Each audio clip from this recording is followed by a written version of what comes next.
Hello again, fellow audiophiles. I am Wave Theory, and it is time to talk about the Singxer SA-1 fully balanced Class A headphone amplifier that comes in at $599 US.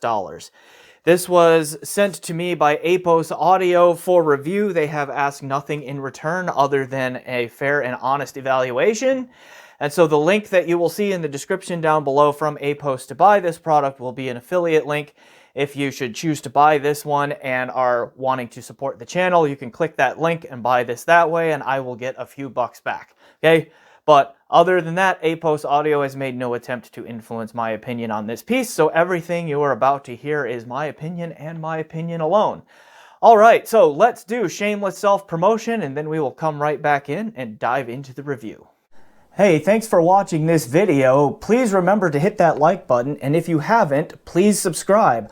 Also, I have a Patreon set up so that you can help support me on a monthly basis, and I've set up a PayPal donation so that you can help me out in that way too if a monthly subscription does not make sense for you. Links for all of that, including the benefits, in the description below. Please check those out. Alright, on with the show.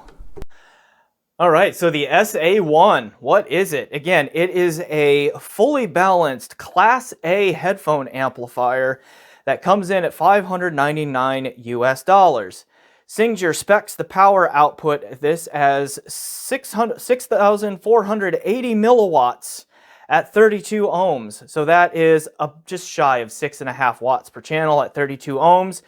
2,000 milliwatts or 2 watts at 120 ohms and 380 milliwatts at 600 ohms. So it claims to pack quite a bit of power in here. And actually I found that to be true in listening tests. So we'll unpack that a little bit more here in a moment. Okay.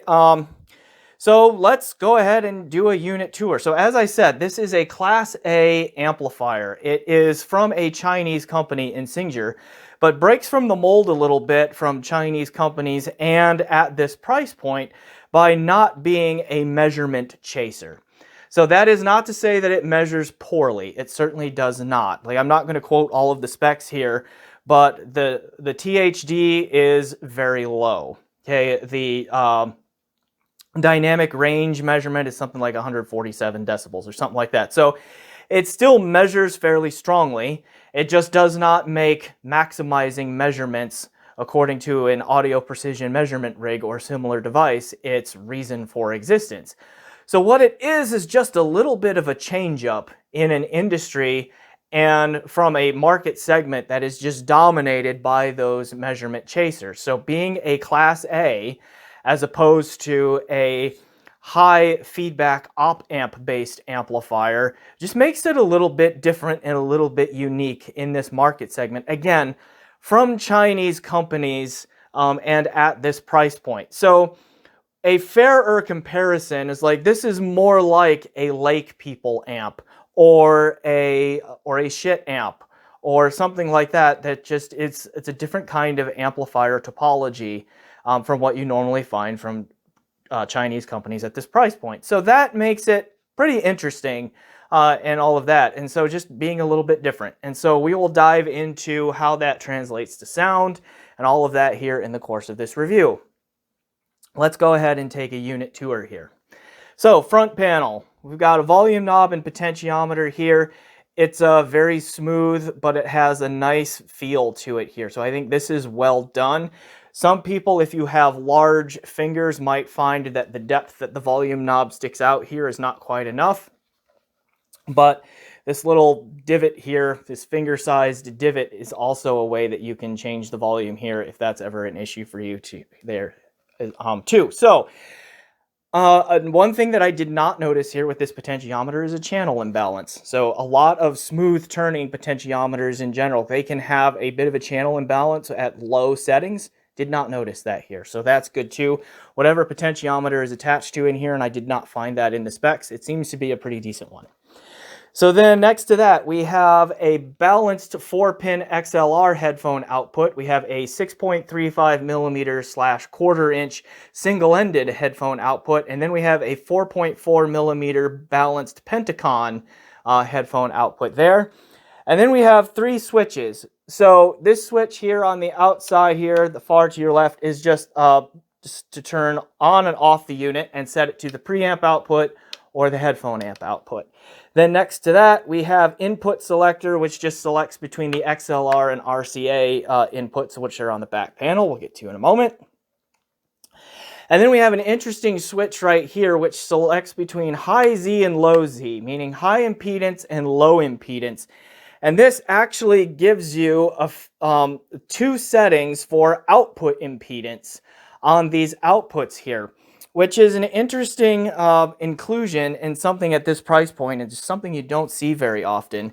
So the rated output impedance from either of the balanced outputs on the low Z setting is, I have it written down here, there it is, 1.4 ohms, which is pretty typical and down in the range where you want it for balanced outputs. And then similarly, a 0.7 ohm output impedance rating for the single-ended output, which is again down in the range where you're more comfortable. That's right about where we want things to be. Now, you have the option of increasing that output impedance a little bit to 11.4 ohms from the balanced outputs or 10.7 ohms from the single-ended output. What does that do? So what this does is change the damping factor of the amplifier here. So damping factor is the ratio of the load impedance, meaning the sum of the DC resistance of the cable and the impedance of the headphone driver or speaker driver, if we're talking about a speaker system, okay, but a headphone driver in this case. So it's the sum of those 2 things divided by the output impedance of the amplifier output. And so the damping factor, and I have a whole video explaining this, which I can link to down below, like what damping factor and output impedance is and their effects that they have on sound. Okay, but just really quickly here to sum that up, is the damping factor is a measure of how much driver control the amplifier has. Specifically, its ability to stop the driver from moving, okay, to damp the driver's motion. The higher that number gets, the more the ability of the amplifier to stop the driver from moving once it is moving. Now that translates to speeding up the decay of a sound. So when a signal hits a driver and initially moves out, that initial movement outward creates a wavefront that reaches the ear. That's called the attack, the initial leading edge of the sound. What happens after that, when it comes back and then vibrates a little bit more after that, is called the decay. And how long that decay lasts has an impact in terms of like how wet or dry the sound will come across as, or how it will sound. So, and I have in my audiophile terminology shorts series, I define terms like wet and dry and all of that too. All that. So what happens is that the higher the damping factor gets, the drier the sound, meaning the faster the decay, which will mean the less blended together the individual sounds are. If your sound gets too dry, your damping factor gets too large, what will happen is that the sounds, the music and all that can sound very discrete, like it's just a bunch of little discrete separate sounds from each other. What happens when the damping factor gets too low and the sound gets too wet is everything is too blended together and sounding too mushy. So you want a balance there. All right, and so what this output switch here does, is it changes the damping factor by roughly an order of magnitude, because a 1.4 to an 11.4 or a 0.7 to a 10.7 is on the order of 10 times more, right? Which would decrease your damping factor. Increasing the output impedance by a factor of 10 would decrease your damping factor by a factor of 10. Okay, so that's interesting, and we'll come back to how well that works here in the sound segment here as well. But that's an interesting inclusion in a piece at this price that you don't see very often. In fact, I don't know of any other $600 solid state amps that have an output impedance selector switch like that. So that's a cool little thing that I have talked about a lot, and so we need to move on to the rest of the unit.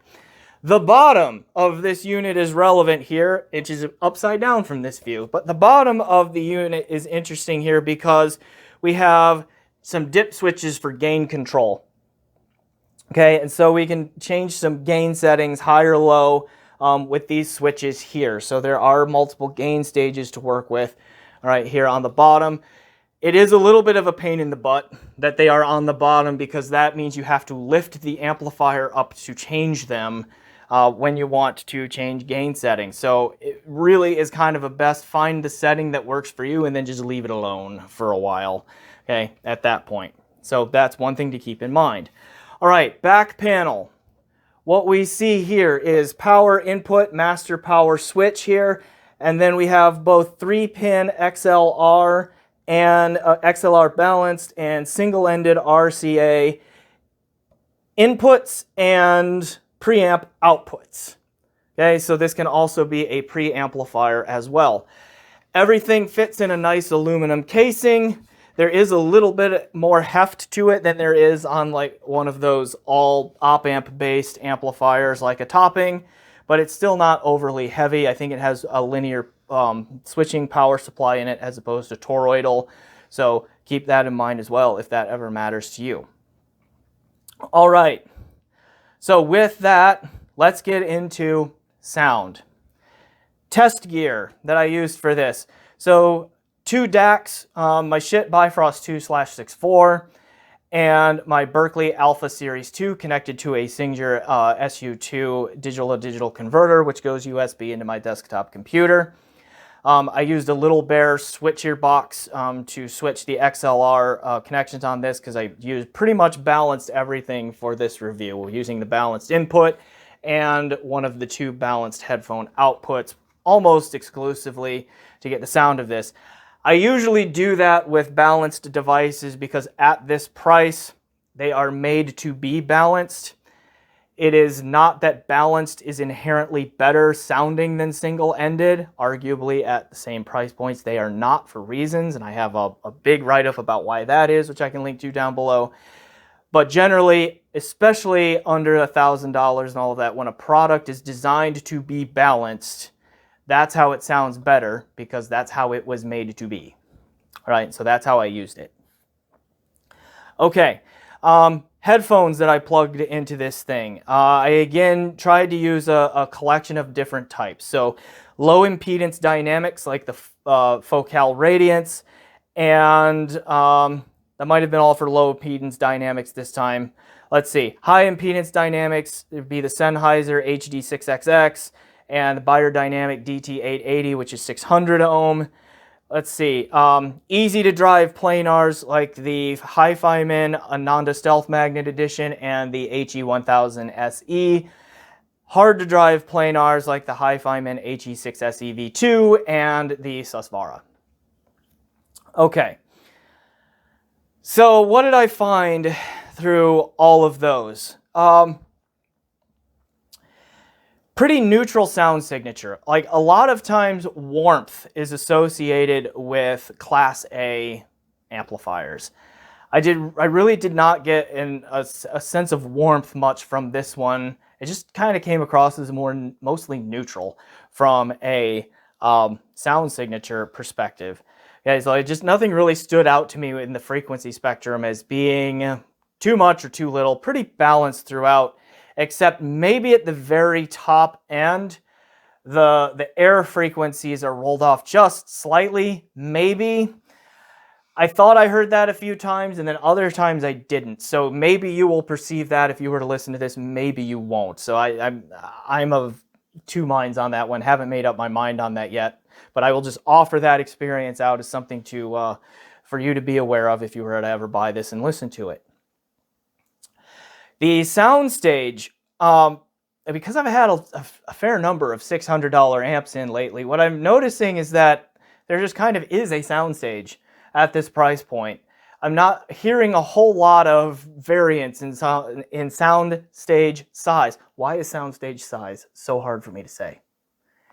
Anyway, I'm not hearing a ton of variance in that at this price point across brands here. So this one is just the soundstage is kind of there. It has some decent size to it. It doesn't really stand out as being overly wide or narrow. Just they're sort of unremarkable, but in a good way.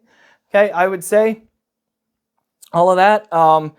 Imaging and separation, spatially, are okay. They're not amazing, but they're not poor either. And I would say the same for resolution. It's okay. It's not amazing. It is far from poor. It just kind of plays it right down the middle there in that regard. Timbre, fairly natural. Again, not spectacular, not terrible. Okay, not poor enough to be distracting ever, but never strong enough where you're just like, oh wow, that sounds really natural. Okay, and that sort of thing. Okay, so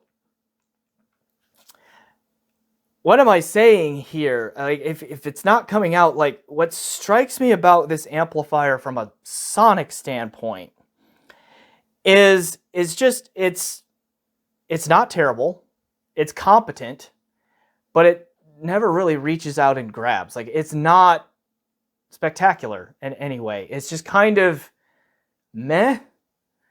Which sounds like I'm being really negative and down on it, and I don't mean it to sound that way, because it is comfortably, to my ears, it is comfortably a better option than those measurement chasers of the world, those high feedback op-amp based solid state amplifiers that you typically hear from Topping or any of those THX based models and all that. Like, this is comfortably more natural, organic, comfortably more natural and organic and more holographic in its spatial presentation than any of those. Okay, so it is, again, like, not only is it by design in terms of being a Class A, just being a completely different topology from a Chinese manufacturer at this price point, it does sound different. Like, it is a change up sonically in those ways. Like, it's a little bit better at spatial presentation. It's a little bit more organic in its timbre. It has a little bit better resolution. Okay. And so because of all of those things, like, it has a little bit better microdynamic control. Like, so things like imaging and separation are not entirely like separate ideas from resolution and microdynamics. Like, you need a certain level of resolution and microdynamic control to get really good imaging and separation. The imaging and separation here, again, not spectacular, but far from poor. So there is a reasonable amount of micro resolution, micro dynamic presentation, and that sort of thing here as well. It just is not great. Like, it just comes down to an amp that comfortably sounds better than the measurement chasers out there, but just still feels like it's holding something back a little bit to me. To make an analogy, it's kind of like a paint by numbers amplifier. You know, those drawings you get that are just blank, kind of like coloring book kinds of things, but each little area in there has a number to it, and then you go and you find the color that is that number, and you just fill in that space with that color. So the end result looks fine, it looks nice, but it's also just very kind of generic at the same time. It doesn't really reach out and grab you as, wow.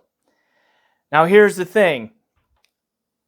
If you are used to that really dry, flat, kind of overdamped sound of a THX amp or a Topping amp, and then you hear this, it could be revelatory, because you are going to get more micro details, you're going to get more micro dynamics, you're going to get a lot more lifelike, lush, believable, convincing sound from the SA-1 than you're going to get from those other amps.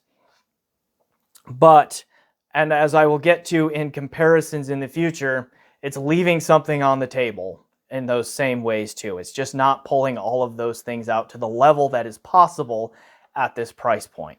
Okay, so I think that is a good segue into some comparisons. And again, I'm going to ask for your patience here because I recently did a review of the also $599 Lake People G111 Mark II. I'll put a link down in the description for that one. And the also $599 Topping A90D. Put a link down in the description for that one. And coming up very soon is the Shitliar Plus, also $599, which is a hybrid tube. You can pull the tube out in its fully solid state, or you can leave the tube in and use it as a hybrid amp. So, 4 different options when you include the SA-1 for amplifiers, headphone amps at $599 US. How do they all compare? We're going to get to that. There's going to be a shootout video of that in the near future. I need to review the Lyre Plus on its own first, and then we'll come back and do that comparison. But just as kind of a general, where does this one fit in? Like, I'm already hearing quite noticeably that it's, ahead of the Topping, but not on the level of the Lake People or the Shit. So, unpacking that will be what that upcoming shootout video is for. So, really, I kind of need to leave it here for the SA-1. It is a well-built amp that has some cool features. Oh, I didn't come back to this high Z, low Z thing like I promised. I'm sorry. Let's do that. It works. The high Z, low Z switch here works. You can hear a change on the wet dry spectrum in the sound. For low Z dynamics, like a change from 1.4 ohms to 11.4 ohms of output impedance is like not even a drop in the bucket to like a 300 ohm Sennheiser or a 600 ohm Beyer dynamic. Like if you take 300 and divide it by 1, you have a damping factor of 300. If you divide 300 by close to 10, you've got a damping factor of about 30. Typically, damping factors, like if you listen to Beyer or Sen or all that who make those high impedance headphones, they tell you want a damping factor in the 8 to 10 range often. Now you can go higher than that, but that's usually where they design their headphones to be. So at 10, so whether it's 30 or 300, you're just going from really dry to even drier, and you just start to lose the ability to hear that. But with the 32 or 35 ohm radiance, you're going from a damping factor of roughly 30 to about 3. So again, that factor of 10 difference.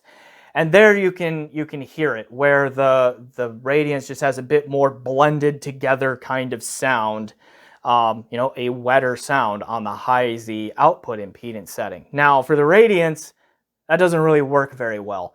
But even staying with Focal, like if you have a headphone that's very detail forward with a lot of bite to it, like the Focal Elegia, for example, which is also 32, 35 ohms, somewhere in there in its impedance.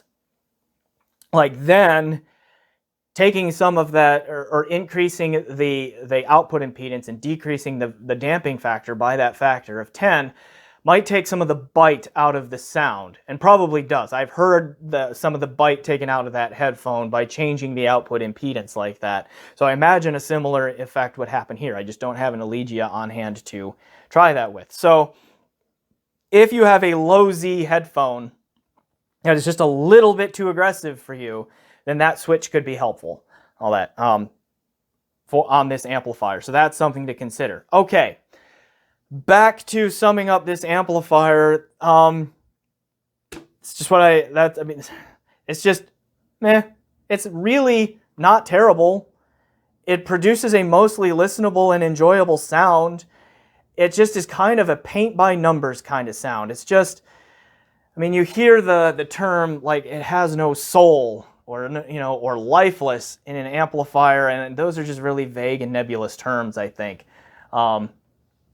But it's kind of true here. Like there's just something missing. It's just meh. Competent, but all All right, so I guess I will just have to leave it there. And keep an eye out for the comparison of the SA-1 to the G111 Mark II, the A90D, and the Lyre Plus coming out very soon. So, I am Wave Theory. This has been my review of the Singxer SA-1, fully balanced Class A headphone amplifier. Thanks Apos for lending this to me.